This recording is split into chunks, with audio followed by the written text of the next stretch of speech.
Hello guys, আসসালামু আলাইকুম রহমতুল্লাহ। আজকে আসলাম আমি ভোলাগঞ্জ সাদা পাথর। এই যে সাদা পাথর দেখতেছেন, এই যে সাদা পাথরে আসছি। অথচ সাদা পাথর যে দেখতেছেন বলতেছি সাদা পাথর, কিন্তু সাদা পাথর নাই।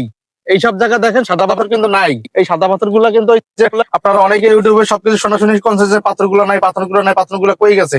এই যে পাথরের অবস্থা, এই যে পাথর, এই যে সবকিছু দেখতেছেন, এই যে পাথরগুলা কি করতেছে, যেগুলা পাথরগুলো নিয়ে গেছিল এই পাথরগুলো আবার ওই যে ট্রলারে করে করে এই যে পাথরগুলো আবার সব জায়গা পিছাই দিচ্ছে।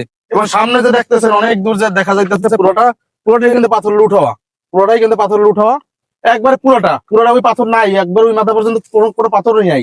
এই যে পাথরগুলো দিতেছে সৌন্দর্য গুলো আর কি, কি বলবো আর কি, সৌন্দর্য গুলাই শেষ করে দিছে। এই যে পাথর, এই যে দেখেন সব জায়গায়, এই যে এই জায়গায় সব জায়গায় পাথর ছিল, এই যে পাথর ছিল, এইগুলো কিন্তু পাথর নাই। এই যে পাথরগুলো যে ছিল, এই দেখেন এদিকে পাথর নাই।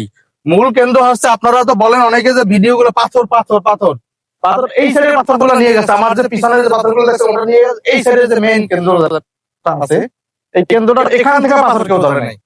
এখানে ঠিকই পাথর আছে, এখান থেকে কোনো কেন্দ্রে পাথর ধরে নাই। এবার এই সাইডে খুব সুন্দর পাথর আছে, এবার এই সাইডে সব পাথরগুলো লুট হয়ে গেছে। এখন কাজ কাম ওই যে আবার পাথরগুলো ফিরাই দিতেছে। ধন্যবাদ।